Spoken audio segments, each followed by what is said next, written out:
അങ്ങനെ നമ്മുടെ dealer hunting on going ആണ് കേട്ടോ. എനിക്ക് ചെറിയ ടെൻഷനൊക്കെ ഉണ്ട്. പിന്നെ കിട്ടിയ ഊട്ടി ഇല്ലെങ്കിൽ ചട്ടി.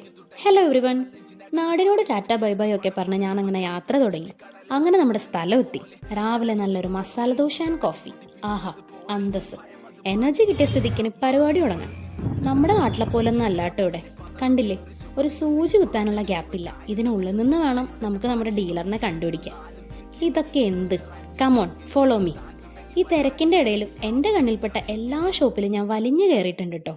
നീണ്ട നേരത്തെ തിരച്ചിലിന് ശേഷം ഫൈനലി എനിക്കെൻ്റെ ഡീലറിനെ കിട്ടി ഗൈസ്.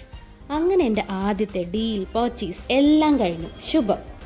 നിങ്ങൾ എന്തെങ്കിലും സ്വന്തമായിട്ട് സ്റ്റാർട്ട് ചെയ്യാൻ ആഗ്രഹിക്കുന്നവരാണെങ്കിൽ ഉണ്ടല്ലോ, അതിനെപ്പറ്റി ഒരുപാട് ആലോചിച്ച് ടെൻഷൻ അടിക്കരുത്. വേറെ ഒന്നും നിങ്ങൾക്ക് മനസ്സിലാക്കാൻ പറ്റിയില്ലെങ്കിലും കുറേ നല്ല മനുഷ്യരെ നിങ്ങൾക്ക് മനസ്സിലാക്കാൻ പറ്റും. നിങ്ങളുടെ മോശം സിറ്റുവേഷനിൽ എത്ര പേര് നിങ്ങളെ ചേർത്ത് നിർത്തിയെന്നും എത്ര പേര് നിങ്ങളെ തള്ളിക്കളഞ്ഞു എന്നും. ലൈഫിൽ നമുക്ക് അങ്ങനെ ചില എക്സ്പീരിയൻസ് കൂടെ വേണ്ടേ. ഞാനിത് സ്റ്റാർട്ട് ചെയ്തപ്പോൾ കൂടെ നിന്ന് എൻ്റെ ഫാമിലി, നല്ല കട്ട സപ്പോർട്ട് തന്ന എൻ്റെ പ്രിയപ്പെട്ട കൂട്ടുകാർ, പിന്നെ എന്തിനേതിനും എൻ്റെ കൂടെ ചാടി ഇറങ്ങി ഫുൾ പില്ലർ സപ്പോർട്ടായിട്ടുള്ളൊരു പാർട്ട്ണർ. പറഞ്ഞു തീർന്നില്ല, ഇതേ കക്ഷി എത്തി. ഈ മനുഷ്യനാണ് കേട്ടോ എൻ്റെ ഏറ്റവും വലിയ പുഷിങ് യന്ത്രം. അതിപ്പോൾ എന്ത് കാര്യത്തിലാണെങ്കിലും. അങ്ങനെ ദീക്ഷ ഫുൾ ഓണായി. Thank you so much for every one who supports me.